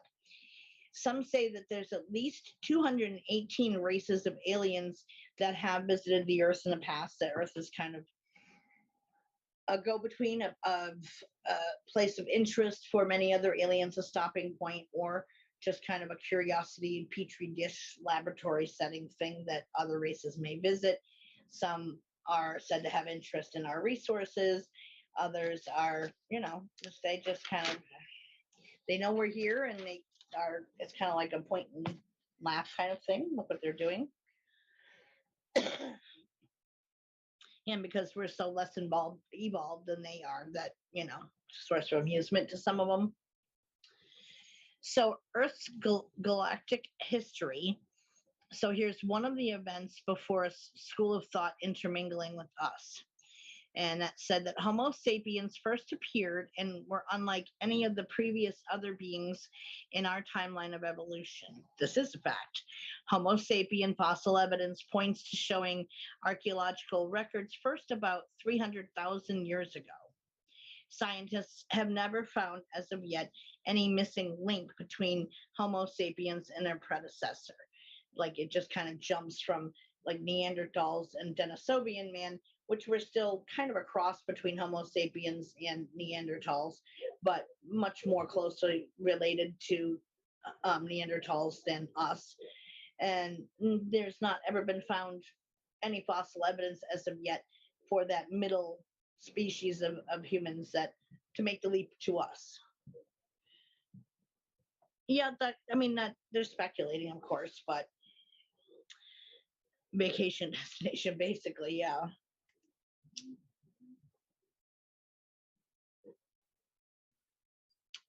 So scientists have not found that missing link between Homo sapiens and our predecessors yet. It's thought that the cradle of humanoid civilization is in the constellation Lyra, and from there it's thought they spread out all over our galaxy, and Earth has been visited by races from Lyra, Vega, Sirius, Orion, and the Pleiades, and all of them supposedly had colonies here on Earth. Yeah, they some of them want the DNA to study, some of them want to upgrade, experiment with, to create hybrids. Allegedly, later on, larger numbers from the Sirian group, members from Sirius, Orion, and Pleiades come in larger numbers to Earth. It said that the Sirian group needed, quote, workers to help them in colonizing the planet.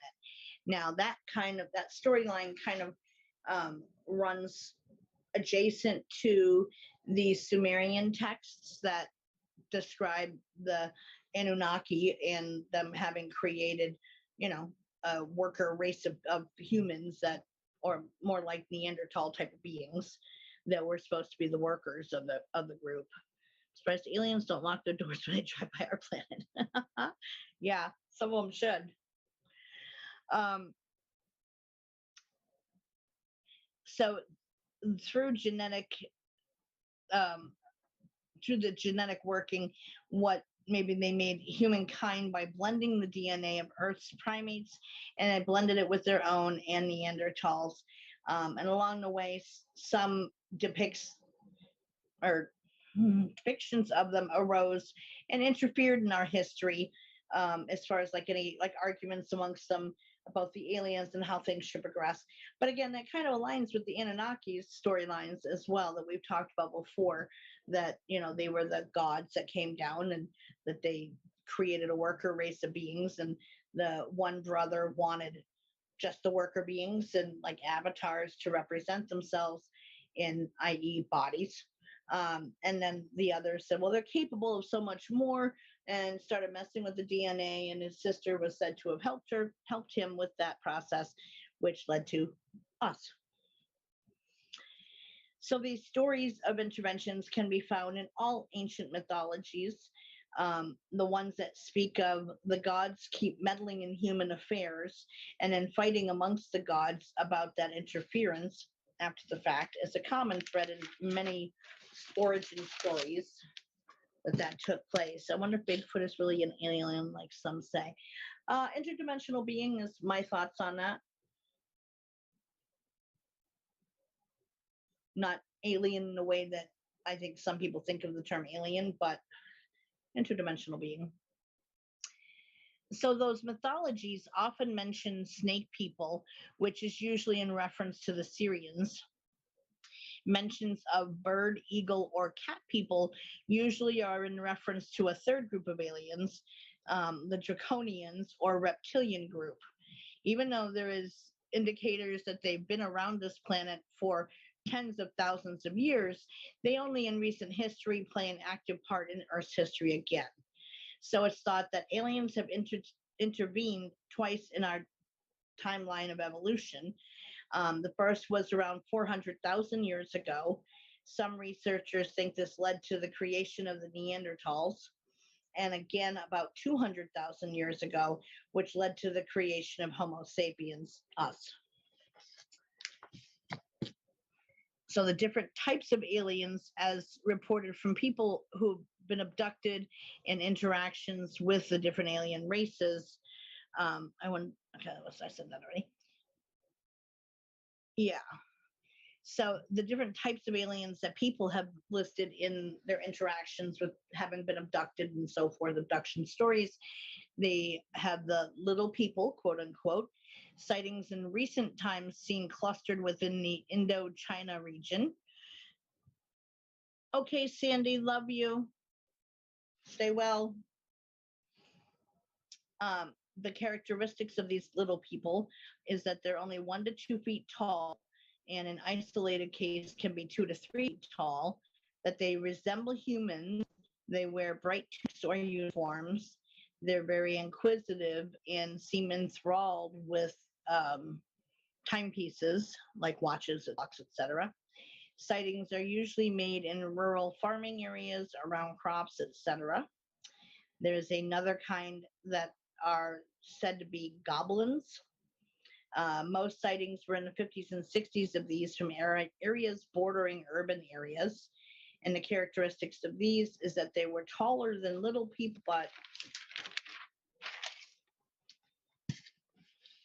still small by human standards. They look down on humans in many ways, that they are said to have pointy ears, unusual skin tones, and sharp pointy teeth. They're not generally aggressive, but talk with their hands a lot, which could be constructed as aggression. There's humanoids, which is the most human-like of all of the alien races, and those characteristics are that they have blonde hair and blue eyes with Asian features, and most reports come from Europe of these beings.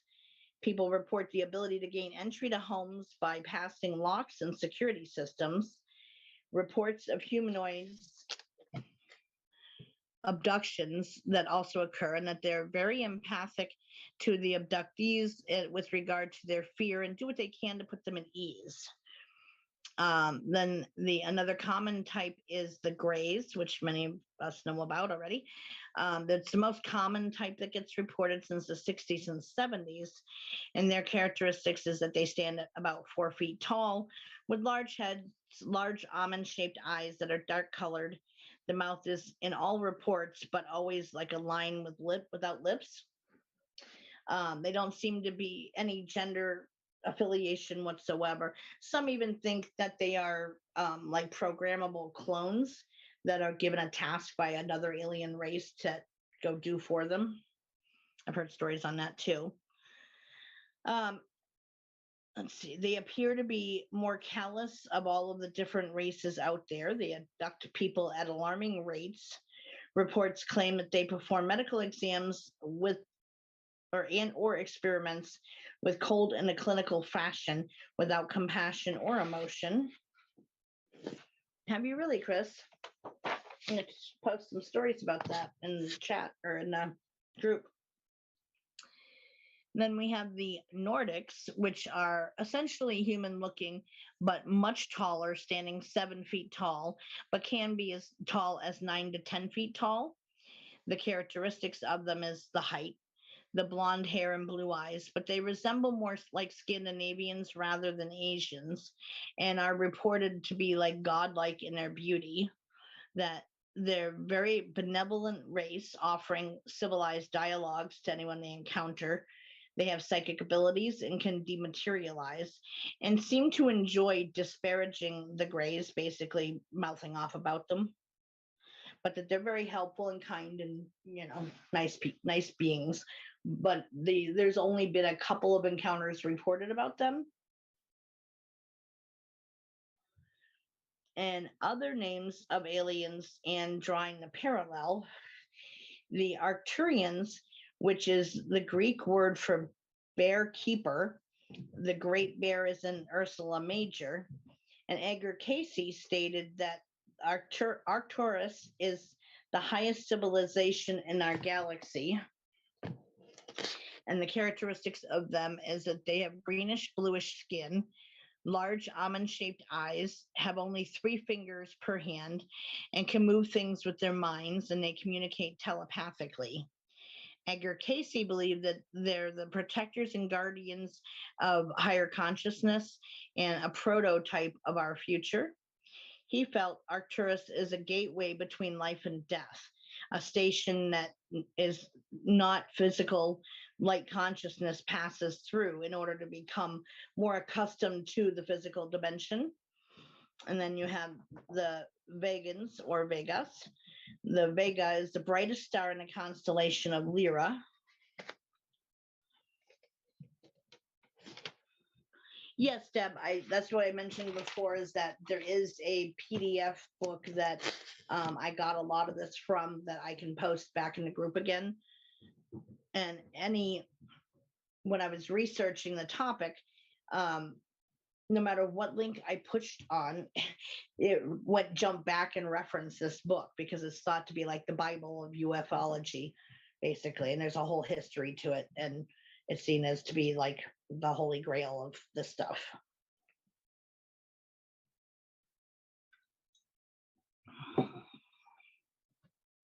So Vega was one of the first Lyran civilizations to develop cohesive identity. And the characteristics of them are that they are supposed to be 6 to 7 feet tall. They have darker skin, like copper toned, black hair with large eyes, dark pupils, and dark irises, and like the one lid kind of more like Asian eyes are, and that their blood is green. The non-human type Vegans is more insect-like or reptilian, but still humanoid in nature. Their skin is dark and sometimes with greenish to brownish tinge. Then you have the Greys and the Zetas, and they come from either the Orion constellation or the Zeta stars of Reticulum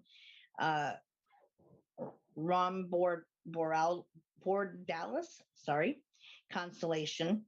Their characteristics are that they're supposed to be about 4 feet tall, huge black wraparound eyes, hardly any nose or mouth. Sex is indistinguishable. They have gray skin. Zetas are only one species of the Greys. So the different types of Greys are supposed to be the tall-nosed Greys, aka the Ebens. And there's a woman who's often shown in, well, she has a show on Gaia, and some of her clips have been posted. Her first name is Linda. Can't remember her last name, but she's a journalist who's been around forever and a day and is kind of like a whistleblowing type of journalist. And she's talked about the Ebens, and that documents have surfaced, just talking about them. So they're supposed to be 6 to 9 feet tall and have a distinct nose. Then there's the tall Greys, which are 6 to 7 feet tall and are basically a taller version of a standard Grey. They do have reproduction organs.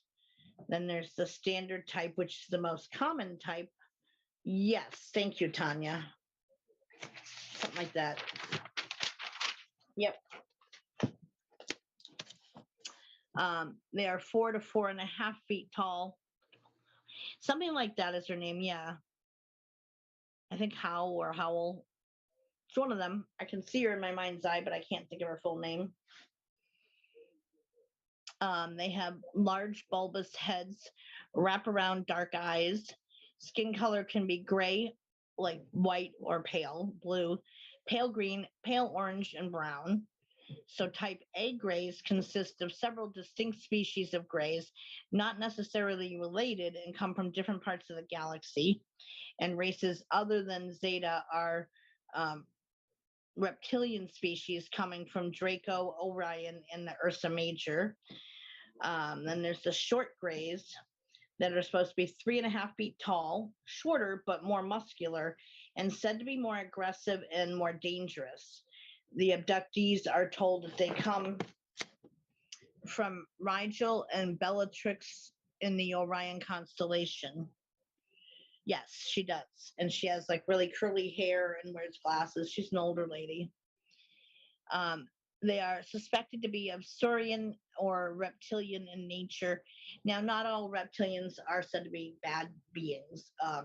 The Draconians are supposed to be the real badasses of the universe, and a lot of other races allegedly fear them and will not cross them no matter what. So, the mini grays, they fit the description of the third group of grays, which was the 4.5 to 4 to 4.5 foot tall ones. Um, that their skin color can be anything from gray to pale blue, pale green, pale orange, or brown. Um, so they're supposed to resemble them, uh, but are only 2 feet tall instead. Estimates are that there's more than 40 types of grays, and several sources mention hybrid humanoid gray races.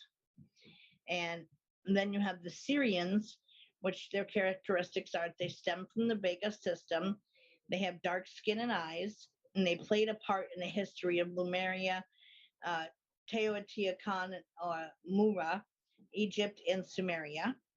The first settlement was in Latin America. They're allegedly both negative and positive Syrians. The negative ones primarily found in the Sirius B system.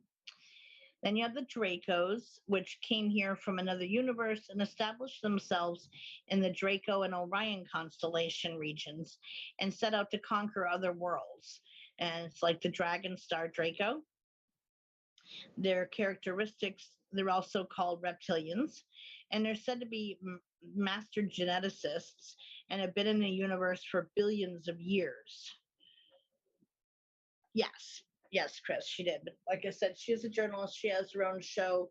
Well, it's had more than one show, I guess, on Gaia, still currently. But yeah, she travels around doing different appearances and lectures. So they have created several races and such have come to consider themselves as some type of gods and have an attitude of superiority to all other races. They are master controllers, mental in nature, and characterized by their lack of respect of free will. So their appearance is often seen by abductees as them being 6 to 8 feet tall, upright, with lizard-like scales, greenish to brownish in color, with claw-like four-fingered webbed hands. Their faces are said to be a cross between a human, a snake, and with the ridge coming down from the top of their head to their nose. They have a serpent-like vertical slits for pupils and golden irises. Some abductees describe their faces somewhat dinosaurish. Then you have the winged Draco, or Mothmen, as they called them in there. That can fly. They have large red eyes with hypnotic stares. The tall reptilians also control several various smaller gray species of aliens. I do remember in that PDF I'm talking about that they were a lot of the races in there that they had done interviews with. They said that like they didn't care much for us one way or the other, but that when push comes to shove, they will not go against the Draconians because they are like brutal fighters and take no prisoners, and they see themselves as like supreme beings. Most give them a wide berth because of that, but they do see themselves as like being above everybody else and have nothing but disdain for us. So there's also an apparent priest or sorcerer class, often seen wearing hooded robes and standing about 5 feet tall. These are particularly malevolent, iguana-like, and dark-skinned. Some have also been reported to be orange and are sort of a hybrid race. So the two main castes are the 7 to 8 feet tall warriors feared throughout the galaxy for their fighting abilities, and then a royal caste called the Sicars that range from 14 to 22 feet tall and can weigh up to 1,800 pounds. They do have winged appendages, are extremely clairvoyant and clever, and can be very sinister. Then you have the Andromedans, which is the oldest race in our galaxy and are most concerned with our future. Their characteristics are they have light blue skin, but becomes more white as they age. The Andromedan Council agreed all ET life should be removed from Earth, the Moon, and Phobos by August 12th of 2003. Phobos is a Mars moon. They are like humanoid, about 6'2" tall, hairless, small eyes, and a reddish skin tone. The Andromeda Galaxy is our closest neighbor, and it's a large spiral galaxy that is 2.2 million light years away. So those are the main groupings of aliens that people have reported on, and from the documentation from that book. So what do you guys think about that stuff? Do you think that all of them exist, or some are just made up stories, hallucinations from people? What are your thoughts on all that? And again, I will post that link after I'm off air because it's saved it in my email. That was the only way I could get it out of my document section on my tablet, was to email it to myself.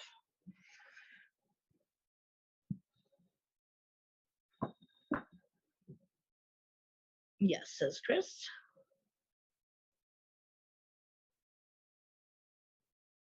I believe it.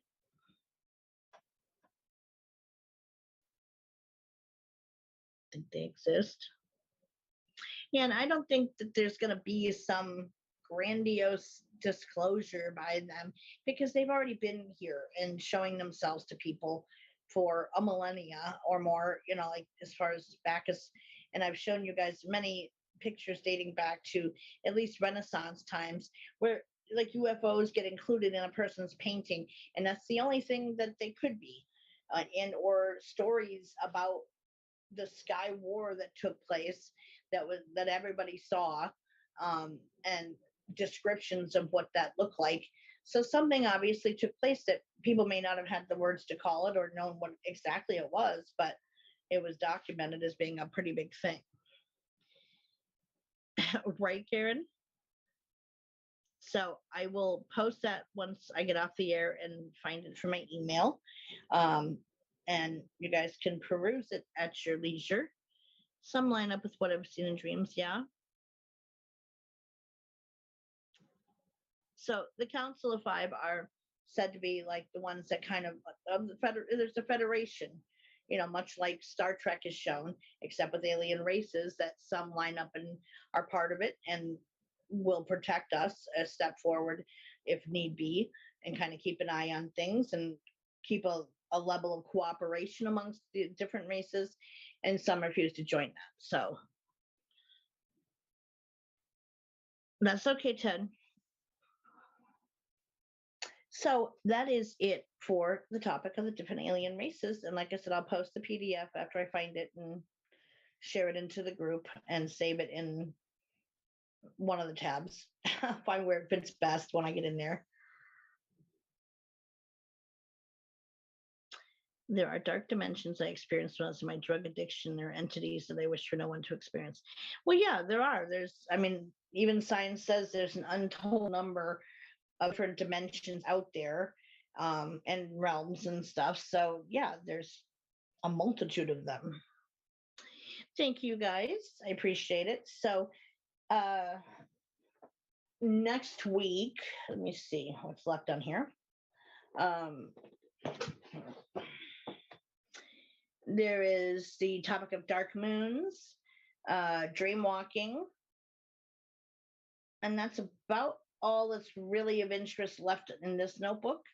And I'd have to pull out the next one in line to see what comes up next as far as topics go. But I'll let you guys know. You know that. You guys don't care. I could talk about kangaroos hopping and we make it work. So much love to everybody. Thank you guys for coming. I appreciate it as always.